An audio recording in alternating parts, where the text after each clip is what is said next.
Welcome back to the Paddle and Fin Podcast Network. We're brought to you by Pelican, built tough for all situations. Go to pelican.com. Yak Gadget, for all your fine kayak fishing accessory needs. Go to yakgadget.com. Eastport Marina, on the beautiful shores of Dale Hollow Lake. For all your lodging, kayaking, and fishing needs, go to eastport.info. Now let's get this show started. What's going on? Facebook Live, YouTube, boys and girls, ladies and gentlemen. How we doing tonight? Mr. Randall is in the process of moving, so he's not going to be on the show this evening, but wishing him well, man. Our boy is all grown up and moving to Tennessee.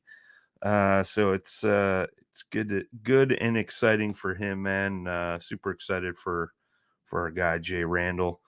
Tonight, guys, gals, we got a very special guest. That bass fishing dude is in the house tonight. We're going to be talking about something special that he's got going on for Autism Awareness Month. Get a little background on him and what he does in the kayak fishing world and the fishing world in general and all that good stuff. So do me a favor, go down in that lower left-hand corner, hit that share button. Let's get some folks in here and share this up on Facebook. That's what I'm trying to do as I'm talking to you guys. But it's going to be an epic show, guys, and for such a great cause. Was already talking to my man behind the scenes before we started, and I'm looking forward to tonight's conversation. So let's get them in the house and get this conversation started. What's up, my man? How you doing tonight? Dude, what's going on, brother? How you doing? Good, man. Looking forward to our chat tonight, and I'm still trying to share this up. You got the long name, man. That's what's throwing me off. I know, man. Sorry. But no, man, looking forward to it, man. I've definitely heard a lot about you. I know our man Armando has had you on before, I believe, and he's talked with one of your partners in crime. I think Charlie. He's your Charlie, right? Cameraman? Yeah. Wells Media, right? Yeah, Digital Wells. He's not my cameraman. He's just really good with the camera. I have a full-time videographer that works with me outside of Charlie. Charlie has been fundamental to a lot of the content that we've shot in the past. So I mean, even recently, I mean, we shoot a lot of stuff together, but that's the homie. Yeah, that's my man. I was before we jumped on here, I was watching your video of you catching your PB, and you were fishing with him, I believe. Yep. And that bass got hung up under the dock, and he went up and just kind of climbed over and grabbed it out for you. That was awesome. Jump right into action, man. Clutch moment right there. I've broken that PB since then. That video is actually, we shot that in September of last year. Okay. And, we kind of got gypped on those fish, man. We caught those just before rolling, and right in the end of fall, getting ready to roll into the wintertime. And those fish were really, really long, huge heads, and they just hadn't really pulled up and started feeding yet. Right. I think if we caught those fish right now that we caught in that video, twice the size of what they were. 12, 13 pounders, easily. So, it is what it is, though. But I've already broken that PB again. Nice. Unfortunately, it was not on video. But yeah, I do got pictures and everything like that to share from it. But very cool, man. Very cool. I love it. Well, let's get a little background on you, man. Like, how'd you get into fishing and fishing out of a kayak? So, like most people, I'm sure, I've grown up fishing my entire life. I'm originally from Central Texas, down in Temple. I live in Dallas, in one of the northeastern suburbs of Dallas. Okay. And, fishing for me has always been a part of my life, growing up. But, I was in the military for 10 years. I've, sustained multiple injuries through my deployments to Iraq and Afghanistan. I got medically retired in 2013. And from there, I've gone into a lot of different hobbies throughout, the last coming up on 10 years since I've been out of the military.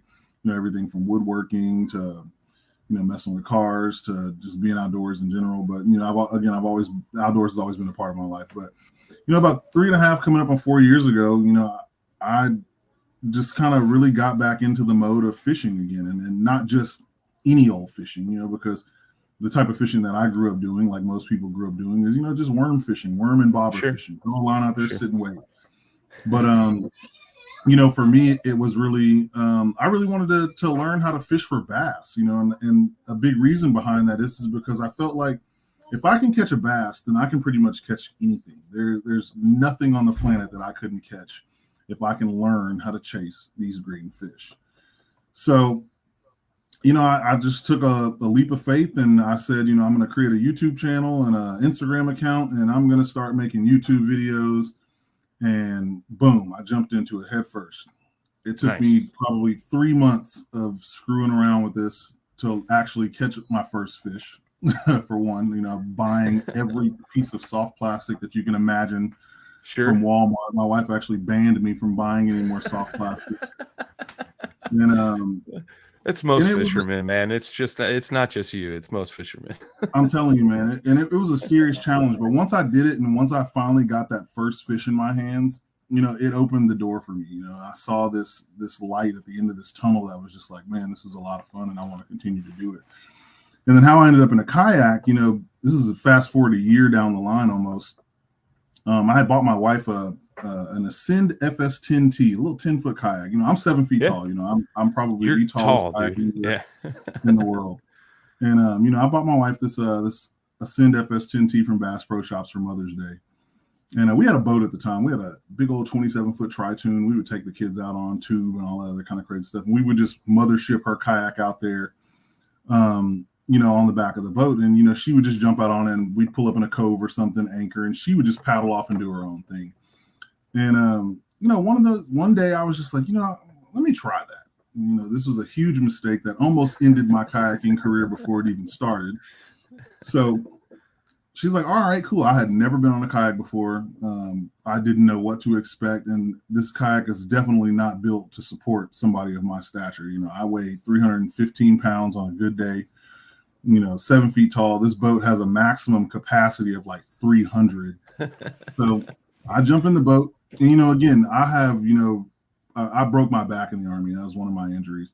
And I'm not flexible by any means, so my body doesn't bend and sit in a certain position.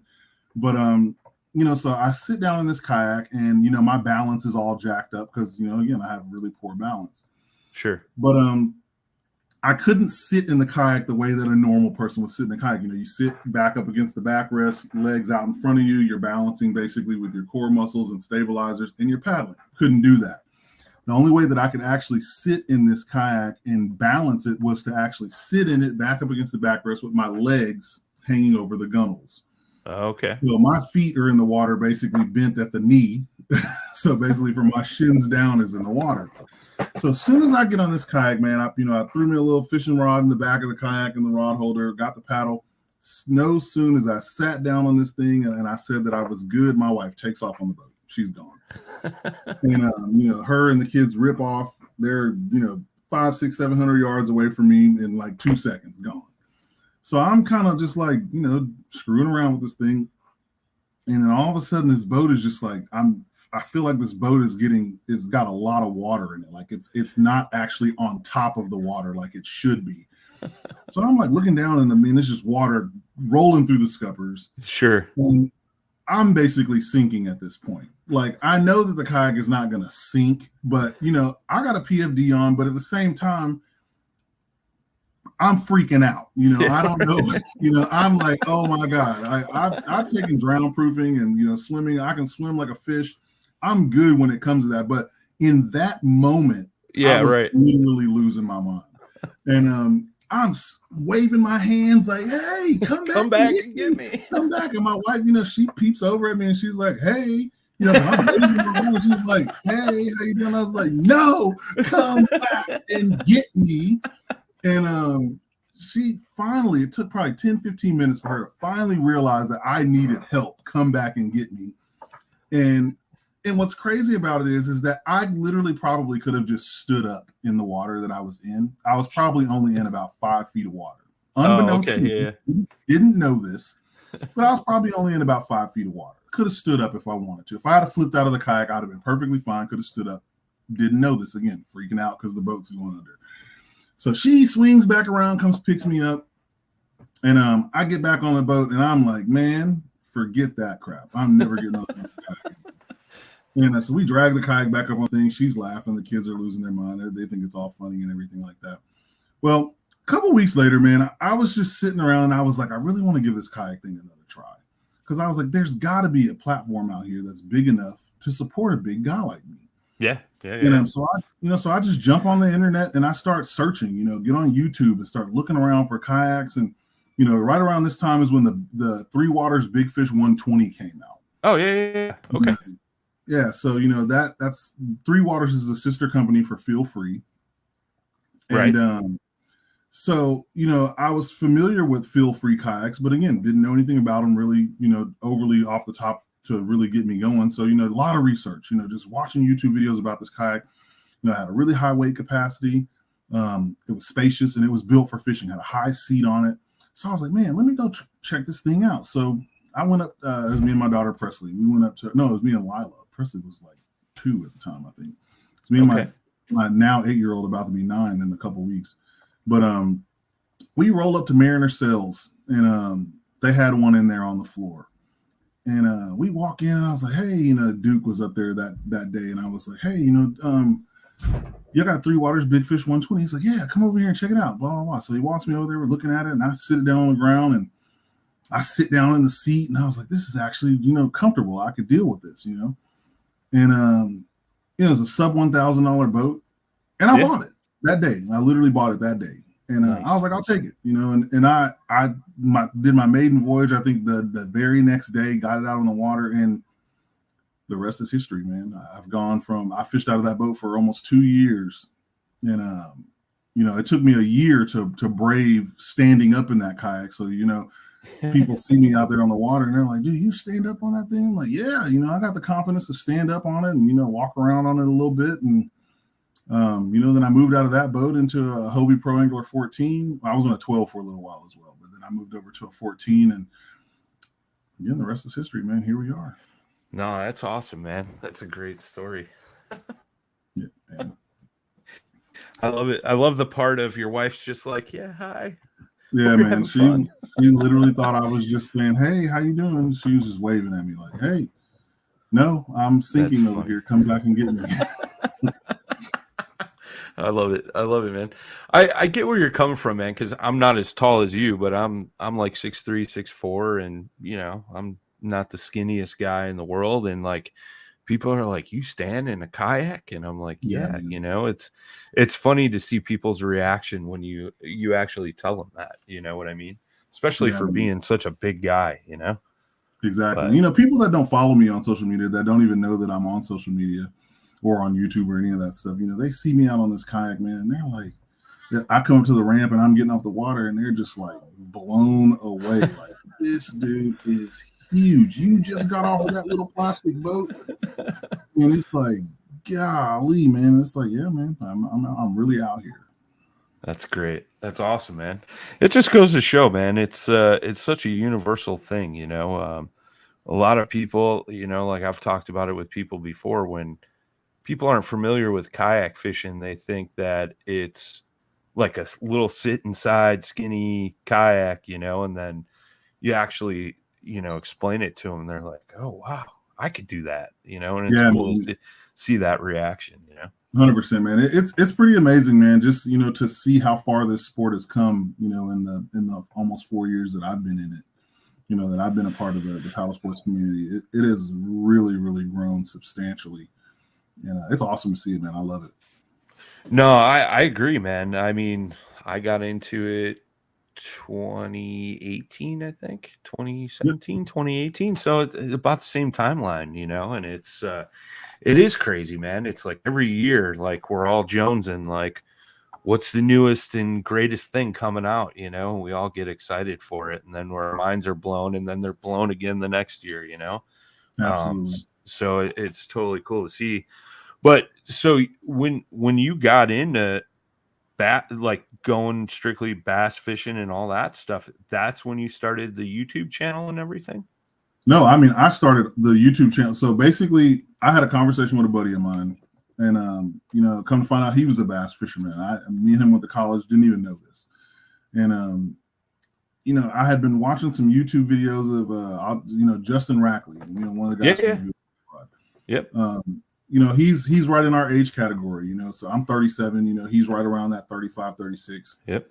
And he was fishing a pond that was like somewhere right around here where I live at. And it was the first time I'd ever even really looked up bass fishing, other than obviously you watch pro fishermen, sure. Watching Bill and Roland and all those guys. But on the YouTube side of the house, I just searched bass fishing, and then all these videos start popping up of these guys. And the first video that popped up was a video of Justin Rackley. I think he had just gotten out of college. He was fishing this pond that was somewhere right around here where I live at. And, he was throwing I remember like it was yesterday, he was throwing a Fire Tiger chatterbait with a Lake Fork Trophy Lures swim bait on the back of it. And he bombs this thing out there across this pond, and he's rolling it back right along their bank line and just leans into this. Leans into this fish, man. I'm stuck on the screen like, oh, what has he got? He's cranking and cranking and cranking. It's like a 4.5 pound bass, man. Huge fish. And I was just like, yo, I was like, I want to do that. Yeah. I want to do that. Like, I want to learn how to do that. So, I started watching a lot of his videos, just watching, even his older stuff whenever, he's making the instructional stuff. Sure. And then I got to talking to my buddy that I went to school with, and I was just like, man, I was watching these videos of these dudes, man, catching bass. And he's like, yeah, man, me and my dad bass fish all the time. And I was like, what? He's like, yeah. And I'm like, bruh. So I was like, dude, I want to learn how to do that. And then on top of that, I was like, I want to make YouTube videos. Because like me, I'm a person that I love, the aspect of creating content. I love doing it. Like, I like, taking photos and making videos, and I like being in front of the camera, behind the camera. I like sharing my story, my journey, and the adventures that I go on. So like I wanted to do that, and I'm a person that, when I do anything, I put 110% in anything that I do. My wife will tell you that I almost like get obsessive with it, like I'm that tuned with it. And because if I'm going to do it, I'm going to do it well. I'm going to do it the best I possibly can. So my boy was like, he's like, well, if you want to do it, then just do it. And I was like, you know what? I am going to do it. And dude, I'm not joking. The next day, dude, I went and bought a GoPro. I went and I bought a bait caster and a rod. I started out straight off the rip, bait caster. Nice. And bro, I jumped out there and I started doing it. I made a YouTube channel and I made an Instagram page the same day. I bought all that stuff. And I was sitting there, I was thinking, like, what is my name going to be? And I was like, that bass fishing dude. And I was like, that's it. It was literally the first thing that popped in my head. And I was like, that's it. And that was the day that bass fishing dude was born. September 17th, 2018 was the birth of that bass fishing dude. Yeah, that was right about the time we started this podcast, man. And it's crazy, like you're talking about this, and we got very similar stories because like you, man, I fished all my life, but I was heavy into bass fishing in my youth, and that was because of my dad and stuff. But when I got into the kayak fishing, I was like, man, me and a buddy of mine got into it, and we were like, dude, we should do this. Like, we'll start a podcast. We're both big fans of like Joe Rogan and you know, podcasts like that, and it was like, nobody's going to listen to it, but at least we'll like document like, our journey into this kayak fishing thing, and then it's kind of blown up into this crazy thing, and it's just like, man, it's such a cool story, and very similar, between the two of us, man. And that's one thing too, like I wanted to bring up, and I just, guys and gals watching, if you guys are listening later on the podcast platforms, I'll put all these links in the show notes, but I just dropped the link to your YouTube channel in the chat for everybody. But I was going through watching some of your content, and like, bro, your thumbnails are unbelievable. Number one. Thanks, man. And I know that's like a huge thing in YouTube, and like I've always struggled with making thumbnails, but the content itself, dude, and is just phenomenal. And then not only that, but like your persona and your excitement definitely shows and comes through on the videos, man, which I was like, yeah, man, this guy gets it. He knows what's up. It's like you like that PB that we talked about, that you've since broken, like just the pure excitement as you were like, bro, you're freaking out, and it's like I picture myself like I'd be doing the same thing, and that's cool, man. And that's what sometimes I think like a lot of people that are trying to do YouTube like struggle with is just being themselves and like showing that excitement, So I commend you for that, man. That was awesome. We got that's one of the things that we focus on is being authentic, man. I think that, like you said, that's something that a lot of people in this space, whether it's the up and comers or even the guys that are that have been doing this for a while, a lot of people get this mindset that fishing is this giant highlight reel. Right. Always you watch a lot of guys' videos and it's always just hook set, big fish. Oh, crazy this, crazy that. We almost died. Blah, blah, blah, blah. And it's like, that's not fishing. That's not what fishing is. Fishing is hard. Fishing is actually really, really tough.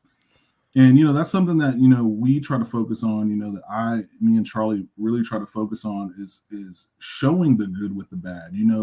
Showing those bird's nests. Those backlashes. The broken rod tips. Flipping the kayak. Things like that. Getting hurt. Getting a hook in your hand. Because that's the reality of what fishing is. Those things happen. Those missed fish. Fish jump breaking off at the last minute, right at the boat. That's what fishing is. And keeping that level of authenticity with the fishing that we do. It provides a learning experience for new people, new anglers that are coming into this sport to see. Oh, fishing is actually tough, but it gives them an opportunity to learn from the things that we do. And potentially not make those same mistakes out on the water, or if they do make those mistakes, they know how to react in those situations. Because what happened, that's just what the reality of it is. Well, and I think too, like a lot of these younger kids are coming into the sport and they see hook set after hook set, and then they go out and they realize like it's not all about catching. It's actually fishing. It really is. And it deters a little bit, some of them a little bit, but once they get the hang of it, it's good. Charlie's in the chat calling you out. He says Brandon backlashes every time out, every time. Dude, every single time. And that is not a lie. I'm right there with you. I get one at least one bro. We have been out hundreds of times. I mean, we have gone on hundreds of adventures, and I'm not kidding. I've had a backlash at least one every single time we've been out. Oh, I hear you, man. I'm the same way. I was just down in Tennessee, I don't know 2 weeks ago, and it was like, it's been a little bit because I'm not fortunate like you. I live up in the north, so it's like it's still cold up here, and I get down to Tennessee and I'm excited. I'm finally got my flip-flops on. I'm in the kayak and go to cast, and I'm just like, oh, son of a gun. Like, I got to learn how to fish all over again. It seems like, but it definitely happens, man. Definitely happens. But let's move forward, man. So you got a pretty killer campaign running for the rest of this month till the end of April. And it's for autism awareness. For those listening that don't know, April is Autism Awareness Month. And I know this is something really close and near and dear to your heart. And you've been doing this. This is the third year now? Third year. Yep, the third year. Okay. So, I mean, I guess, like, if you don't mind sharing the story, man, like how has autism affected, your life? I know your son is on the spectrum. That's correct. The correct terminology, yep. Correct? Yes, sir. So for me, I've worked with special needs kids basically since my days in the military. From working with, my dogs are like going absolutely nuts. My girls are outside out there running around. But I've worked with special needs kids basically since my days in the military. Volunteering with Special Olympics, coaching Special Olympics, etc. And all of that kind of carried over once I got out of the military as well. My son, being diagnosed at a really early age with autism. He played sports. We tried early on to socialize him and, obviously get him, because, he used to only eat chicken nuggets and French fries. I mean, now this dude will literally eat anything you put in front of him. I mean, it's really surprising, man. You'll go to a restaurant, like we went to a Joe's Crab Shack one time. He ordered calamari, like fried calamari. And I was like, bro, do you know what that is? And he was like, yeah. And I was like, are you sure? And he was like, yeah. He's smashing. And I was like, okay, what is that? And he's like, it's squid. Bet that. All right, cool. He eats the steaks medium, or medium rare, sometimes, I was just like, bro, what is going on? He's 15. But, awesome. So again, started out, coaching Special Olympics in the military, volunteering Special Olympics, that carried over into my civilian life as well. Once I got out, coaching my son's teams. There's a local organization that's right here in Wiley called the Wiley Heat. And I was a coach. I volunteered with them for a really long time and then became a coach for them as well, working with other kids with special needs, from Down syndrome to autism to even some minor to severe disabilities. But, playing basketball, football, soccer, bowling, cool. Track and field, all kinds of different really cool things. But, things to, socialize the kids and things like that. And then whenever I started this fishing journey, this whole social media piece of this, so for those of y'all that don't know, which most of y'all probably don't know this, but I work for Raising Cane's Chicken Fingers.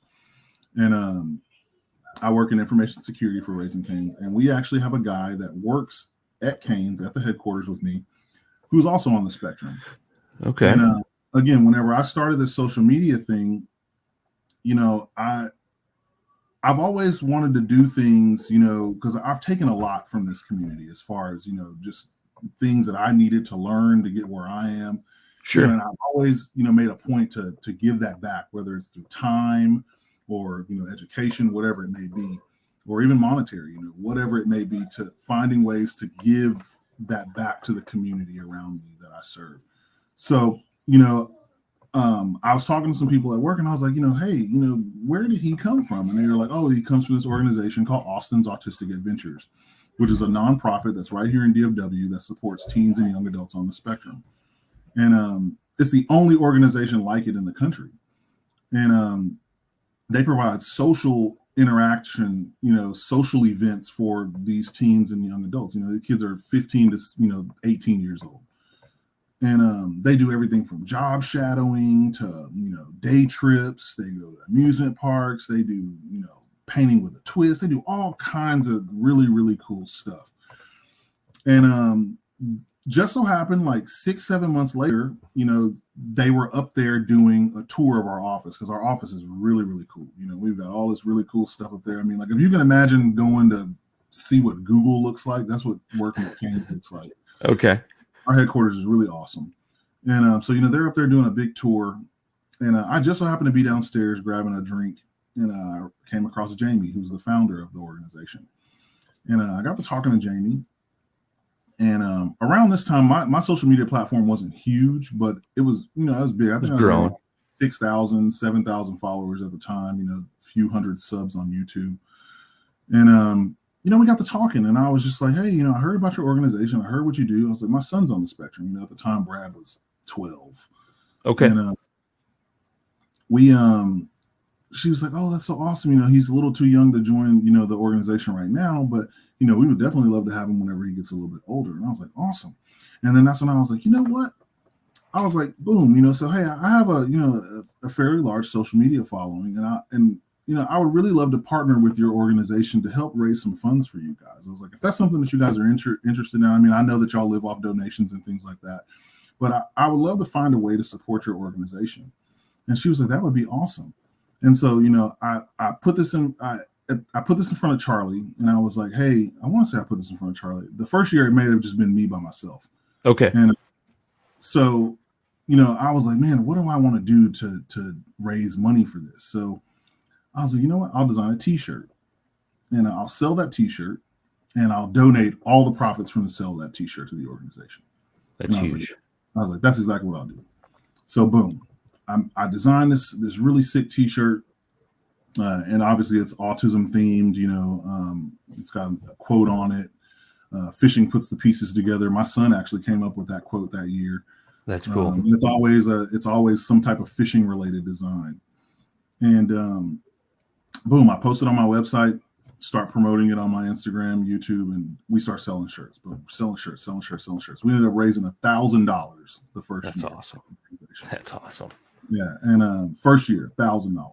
So I was like, boom, this is awesome. So boom, I presented I met up with Jamie over here right down the road, and I presented I had already given her the money, but I went and got one of those big cardboard checks. Yeah. So I wanted to take a picture of it because, it wasn't something that I did.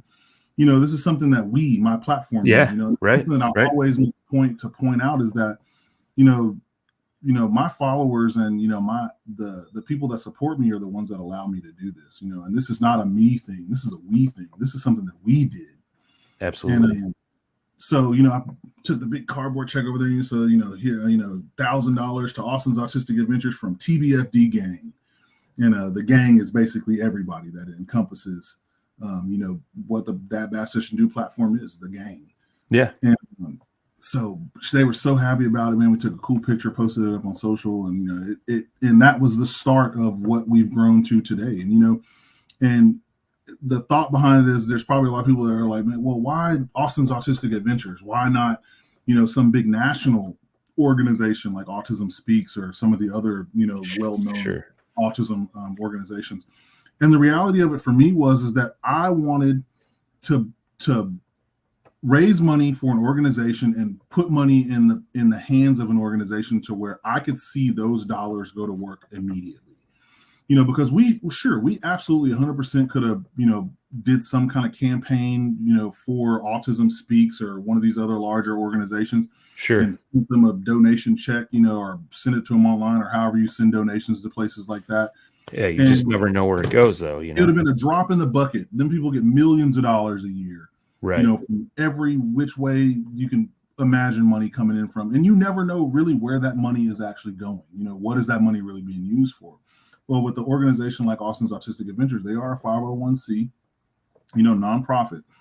But them being local to me right here in my own community, I get to physically see those dollars go to work immediately. That's awesome. So, boom, fast forward the next year, we start ramping up, gearing up for the Autism Awareness Campaign Volume 2. And, me and Charlie are talking about how we're going to do it this year, that year. And it's like, boom, we're going to do another t-shirt, and last year's t-shirt was "Why fit in when you were born to stand out?" That's the quote that was on last year's shirt. And cool. The picture was like a school of bass that, all of them, they're like rolling through, and they've got all these unique lateral lines. And then one of them has a very, very unique lateral line. Like his lateral line is all these puzzle pieces that run. That's cool. The side. So, you can clearly tell that he's different than the rest of them. He stands out, and, he doesn't fit in with the rest of them. But so, sure. that quote is, why fit in when you were born to stand out? Kids and, people that are born with autism, they were born to stand out. They were born to be different, so that one resonated really, really well with a lot of people. And boom, we posted that shirt. We ended up raising $22.50 for that for last year. But then Private Water Fishing, one of my brand partners, ended up matching our donation amount, and brought our grand total for last year to $4,500. So now, boom, here we are, 2022, rolling into the next big campaign. And dude, it's off to a really amazing start, man. I mean, we kicked this one off a couple weeks early just to give people a little bit more time to get involved with the campaign. And dude, it's been unbelievable, man. This year's t-shirt is a kayak with a child on the front holding up a big bass. And the quote for this year is "See the able, not the label." Yeah. Yeah, I got it pulled up on the screen here, man, and it's super cool. I didn't even realize that was a kid in the kayak. I thought it was just the puzzle pieces in there, and now that I actually like blew it up and fully looked at it, I see what you're saying. It's the kid just holding the bass up like that. That's awesome. I didn't Yeah, catch man. that the first couple of times I looked at it.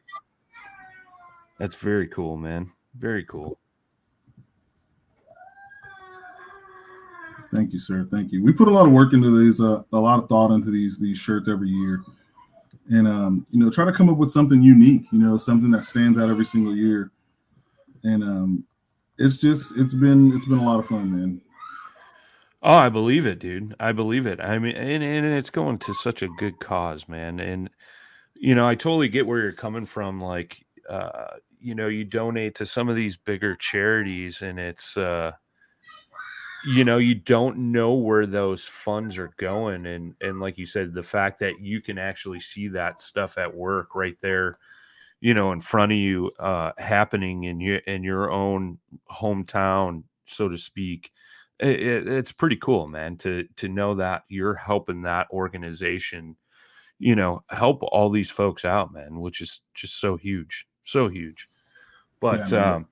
I just dropped the link into the chat, guys and gals. If you guys want to go pick up one of these t-shirts, and I'll pop them up on the screen again. And you guys even have a real nice hoodie too. Yeah, man. We did a hoodie this year. I'm rocking it right now. We did that specifically for you Northerners, man, that are up there where I appreciate that. It's colder a lot longer. You guys may not get a chance to be rocking the t-shirt as soon as everyone else. Sure. We also have a youth shirt on there as well for the kids. No, it's awesome, man. It's I was like, ooh, do I get the hoodie or do I get the t-shirt or do I just get both? So I got both in the shopping cart ready to go, man. So it's super cool. Awesome, man. Definitely appreciate that support, man. I absolutely appreciate it. But one thing I wanted to ask you, right? Because like you're well versed in this, and we kind of talked about it beforehand. Like autism is such a wide spectrum, and it's there's so many unknowns out there. So like, can you kind of walk us through like what does autism look like from end to end on the spectrum, so to speak?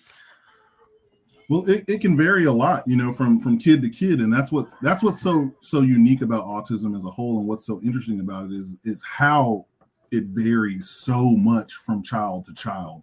You may have two kids that are born the exact same day, both have autism, and they will have two totally different experiences. One could be verbal, one could be nonverbal. One could be very social or not social at all. There's so many different things that go into it. Like my son, for instance, he's high functioning. He's relatively normal for the most part, and I hate to use that term normal because what's normal? Yeah, what's normal anymore? But he's pretty much like any other kid for the most part. But he's really quirky. He has a lot of quirks. Sure. And you can tell that he has social anxiety, and he's not as social or up to speed on social instances as you or I would be, like somebody that's not on the spectrum. Sure. And he's very sensitive to things like, he's not so much anymore. When he was younger, he really was, like sound, like different sounds and tastes. Like, man, this kid can taste spice bro. I'm talking about, you could pull a pack of chicken out and just cook it with nothing on it, and if it's got a drop of anything on it, he can tell you exactly what's on it. He'd be like, that's got pepper on it, it's spicy. I mean, he'll eat it, but that's the thing. Like when he was younger, like you couldn't get this kid to eat anything other than French fries and freaking chicken nuggets. That's crazy. And, I remember the first real experience that I got him to eat something other than that was I made some turkey burgers. Okay. And I got him to eat one of those. I was like, Brad, you really got to start eating something different. I think he was 6 at the time. And I was like, dude, you got to start eating something different. I was like, you can't just survive on chicken nuggets and French fries. I was like, you're going to get older, and it's going to be all these different foods and things that you should be able to experience, and you're not going to be able to do it if you're only going to eat chicken nuggets and French fries. So I made these turkey burgers, and I was like, dude, try this. And I gave it to him. I made him a little burger, and he ate it. He took a big bite of it, and he's like, he's sitting there. He's like analyzing it. You can tell he's like, just breaking it down in his head. Sure. And I was like, it's good, isn't it? And he was like, yeah, that's not bad. It's like just awesome. the coolest, calmest response. Like, yeah, that's not bad. And then he ate that entire burger. And then from there, it went to getting to try other foods. Bacon, and who doesn't like bacon? I mean, this fool loves bacon. And now, like, I mean, I'm not joking. Like, dude, there's basically nothing that he will not try. You can essentially, we could pull up they could build a brand new restaurant with some brand new food that's never been heard of before. They could build it right outside. You could pull up to it today, and you could order something and be like, "Hey, man, try this," and he'll try it, and he'll give it a shot. A lot of kids won't do that. Sure. I mean, he's 15 at this point. He's almost a grown man, but it's just really interesting seeing him grow and evolve. While being on the spectrum like he is, because he lacks in a lot of places as well. Like we're constantly having to remind him to like brush his teeth or take a shower.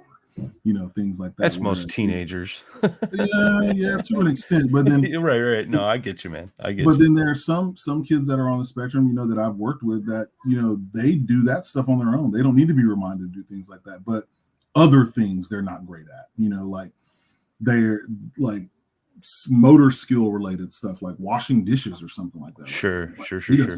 This fool can play the heck out of some video games though. Yeah.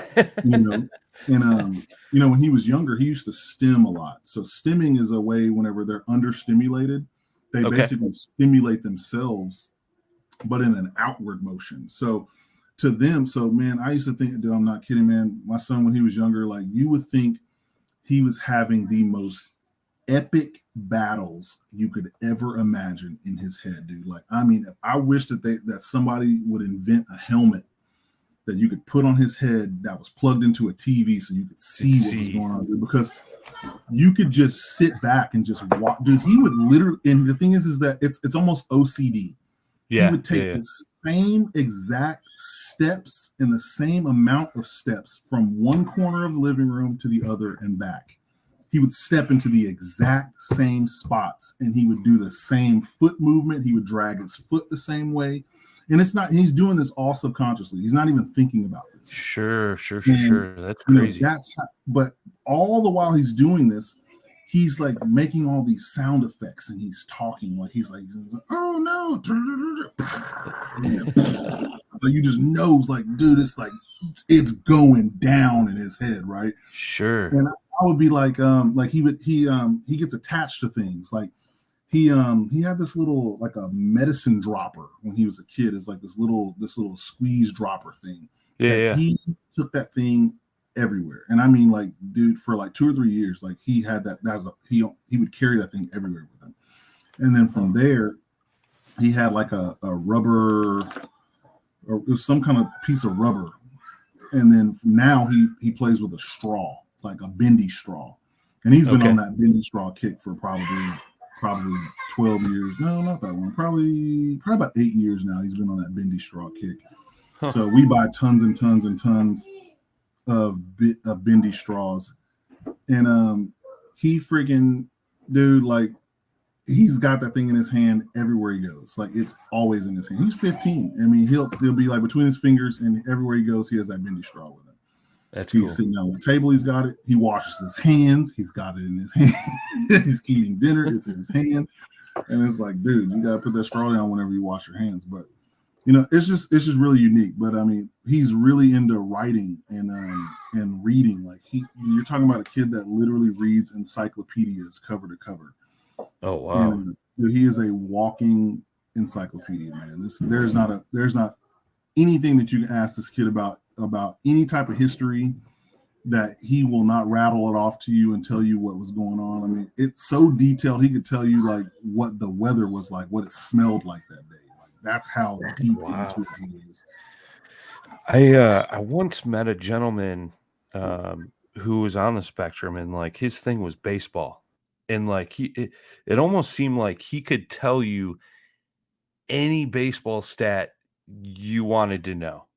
And like I'm not huge on baseball stats, but a friend of mine that I was with was, and like we both walked away like, how did he know that?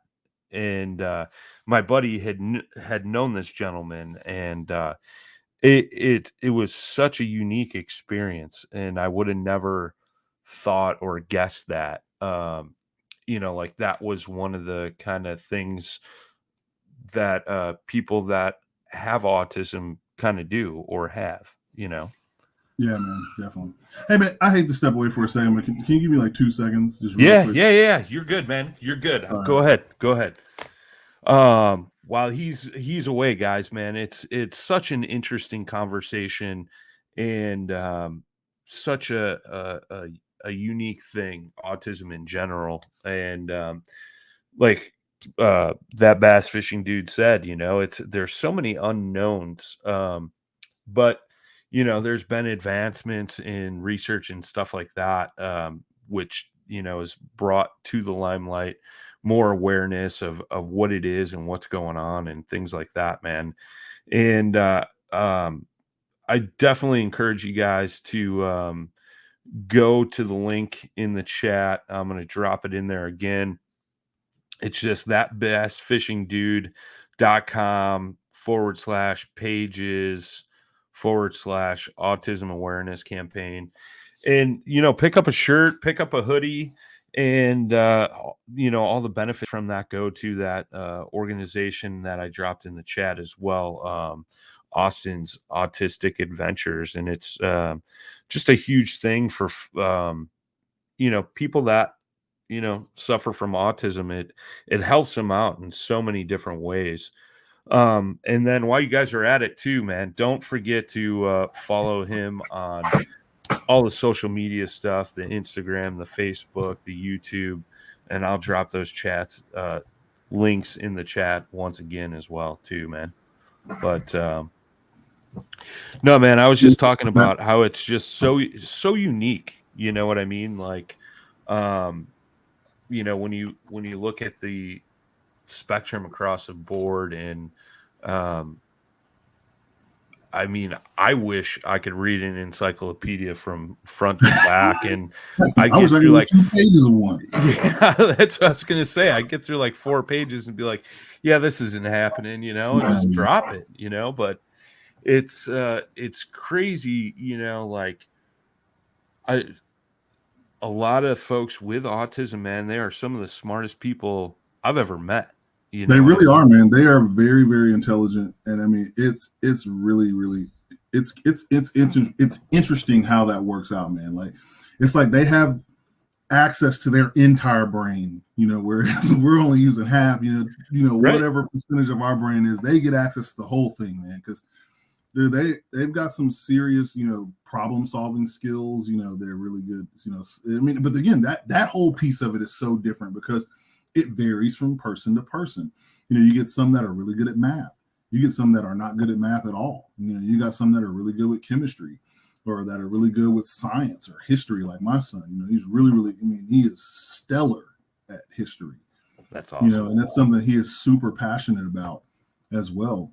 And he's in normal classes. He's in regular classes like everybody else. And he's even taken some advanced classes as well.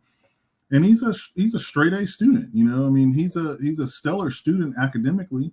He's lazy as a mug. That's but, I think that comes with being not only being a teenager, but then the autism as well. Because he's super lazy. Sure. But sure.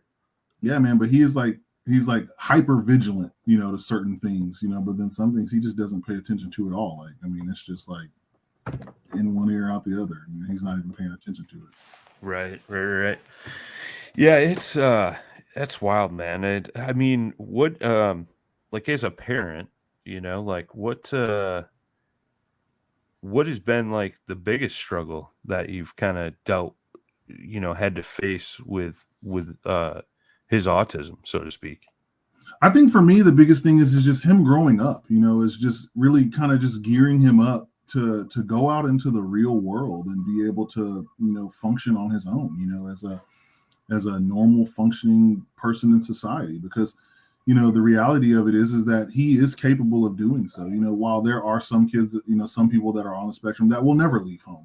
We've got friends that have, autistic, kids that, they will live with them forever.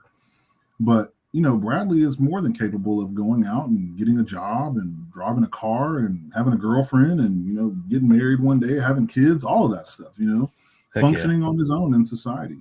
That's awesome. even in his own quirky way, he's able to get out and do that. But and the biggest challenge for me, I think, as a parent, is really just trying to gear him up for that, because he's a man, he's a grown man, so getting him focused on doing the things that a man does, it's just constantly reminding him of these things, and a big part of it is like chores, simple things, while they seem insignificant now, those insignificant things correlate to bigger things later on in life. Like, take the trash out. You came in here, you went into the pantry, you got a snack, you see the trash cans overflowing, you literally took the trash off of whatever you're eating and you threw it in the trash can anyway, instead of just saying, oh crap, the trash is full, let me get that, take it out. He's getting better at doing that. Feeding the dogs, we got 4 dogs, making sure that the dogs are fed, not just feeding Asher, our Great Dane, the little ones need some food too. They need food, 3 times a day, make sure that they're eating. And, do your homework when you come home from school. Don't wait until, you got a project that you need to do that's due in a week. Don't wait until, 8:29 in the morning, the day that it's due, to be like, oh crap, I got this project that I need to do. Sure. Try to help you get your homework done. It's like, these little things are, they correlate into bigger things. You're going to need to remember that I need to wake up to go to work in the morning. I need to make sure I remember to put gas in my car. I need to remember to put groceries in the refrigerator. That's another thing about him, is like, if you don't ask him if he's hungry, or if you don't mention food to him, this fool just won't eat. He'll just eat a bunch of crap. He'll be in there eating like gummies and chips and stuff, instead of, we'll have like sandwich meat or something in there that you can go in and literally just make a sandwich on your own. Sure. He won't, he doesn't think to, oh, let me go here and make a sandwich. He does sometimes, but I mean, most of the time it's typically when he's like starving at that point. He'll be like, dude, go and make a sandwich. Like, what are you doing? Like, it shouldn't take to be like, hey, are you hungry? Do you want something to eat? For you to be like, hey, I'm hungry, I need to go eat something. You're 15, you're about to be 16. It's like, right, you're going to start thinking about a lot of other things that you should be starting to focus on these pieces and start putting this stuff in line, because these are going to be repetitive, redundant things that you're going to be doing for the rest of your life. And I think that for me is a big struggle, is just, getting him prepared for adulthood, man, to go out here and be a functioning grown man in society. I hear you on that, man. I hear you on that. I mean, it's one thing, like, I got 2 teenagers myself, and, obviously that's something as a parent we worry about, but I mean, your scenario is far deeper than mine. You know what I mean? Absolutely. And I can try to say I understand or relate, but I really don't. And I've never been in your shoes. But I envy you, man, for what you do and how you do it. You know what I mean? So appreciate that, man. But our man Dustin Nichols is in the chat. He says Knack was on point today. I don't know. Yeah, man. So I fished the Southeast Texas KBL. Okay, all right. It's a kayak bass league here in Texas. It's down south, so I make the long journey to fish this trail because I'm in North Texas, and we fish this stuff up here all the time. So, like in a tournament situation, I'm not really interested in fishing a lot of this stuff up here. I'd rather fish the stuff that's down south in Central Texas because I'm originally from Central Texas. So, sure, I like fishing those types of reservoirs down there. Just totally different style of fishing. So. He's talking about Lake Nacogdoches, which is out in Nacogdoches, Texas, where that's our next tournament. It's actually next weekend. So, okay, all right. I'll be there Thursday and Friday pre-fishing, and then ready to slap them on Saturday. Just do me a favor and slap my boy Dustin Nichols and put a hurting on him, man. He's always, dude, he posts up in our group chat all the time like, oh, caught another 20. And I'm like, yeah, I'm still waiting to get on the water, bro. No, I love Doo-Doo, man. He's a man. Dustin's a man. I love it. That's he said he left the house at 2 this morning, got on the water at 7, and he just got back home. So I'm sure he's had a long day, but I bet he's had a solid day out there too, man. We've been hearing a lot about Knack. Like the last couple weeks has been like on fire out there. Dudes have been smacking some phenomenal fish out there. So the tournament is going to be a ton of fun, man. I'm really, really excited about it. Well, I mean, if your competition's anything like Dustin, it should be a cakewalk, man. Just a breeze. Man. Southeast Texas KBL's got some of the best talent in the state in it, man. It's a bunch of hammers down there, man. I hear you. Great group of guys, man. And that's why I love fishing with them, man. They were very, very welcoming of me, coming over, fishing this trail from, this is only my second year even fishing tournaments. And I fished the Cats Trail last year. Okay. And, yeah. They were open arms whenever I came over there, very helpful. And, it's been a solid group of dudes, man. Just a lot of fun. We have a lot of fun at the tournaments, and just it's always fun and funny. It's a bunch of clowns down there, man, having a good time all the time. So heck yeah. Dustin's good people, man. He is one good cat, man. Agreed. He usually calls me when he's on road trips to stay awake, and we'll laugh it up for about an hour and a half, and just awesome. Talk fishing, man. So he's a good dude, man. Good to see you down there fishing with those guys, man. Absolutely. Yeah, he says now you need to come catch some reds. It's happening, man. Me and Charlie are going to make it happen this year. We were supposed to do it last year, but we will be down there this year. I was supposed to go right before the pandemic, or right when the pandemic hit, and I had to cancel that trip, man. And I still need to reschedule that. But well, I appreciate it, man. We're coming up on the hour mark. I'll give you final thoughts. Anything you want to promote, throw out there for the good folks tuning in, listening at home, man. Nothing, man. I just want to say thank you, man, for having me on, dude. I really, really appreciate you inviting me out, man. I absolutely appreciate the conversations, and look forward to hopefully getting out on the water with you sometime, man. If you ever make it down this way. If I make it up your way and it's not frozen. Oh, dude. Yeah. Come up here anytime. I mean, even if you want to come when it's frozen, we could take you out ice fishing, man. We'll show you. So man, I talk kind of bad about ice fishing, but it sounded like I need to go. You do. Maybe we need to go do some ice fishing one of these years. So we might pull up on anytime you guys want to come up here, you are more than welcome, man. I got a place for you to stay. We got a lake block and a half away, and we'll catch. I saw you were you made a video making some crappie tacos. Yes, sir, bro. Crappies through the ice are gonna change your mind on crappie tacos in a good way. Yeah. That fish is nice and cold. The meat's a little better. I'm just saying. But we're gonna pull up on you, man. I encourage it, man. I encourage it. But no, man, I appreciate it. I appreciate the info. I appreciate what you do, man. With the Autism Awareness Campaign. I know it's something close and personal to you, but to bring others in and bring awareness to it is such a huge thing. And I appreciate you coming on tonight to spread the word, and just keep doing what you're doing, man. It's good stuff. It's awesome stuff. And I look forward to seeing what you do in the future. Guys, gals, go get a t-shirt, go get a hoodie. I mean, they're pretty damn awesome. You guys can't argue with that graphic. And you guys even offer a bunch of that bass fishing dude swag, which is, I was eyeing that up too. And I was like, dude, I need this one. I need that one. Yeah, man. So, we got some dope stuff on there, man. I do a lot of my own design work too. So a lot of that stuff is right here from good old brain, good old tablet, drawing that stuff out, man, putting it out there. I like it, man.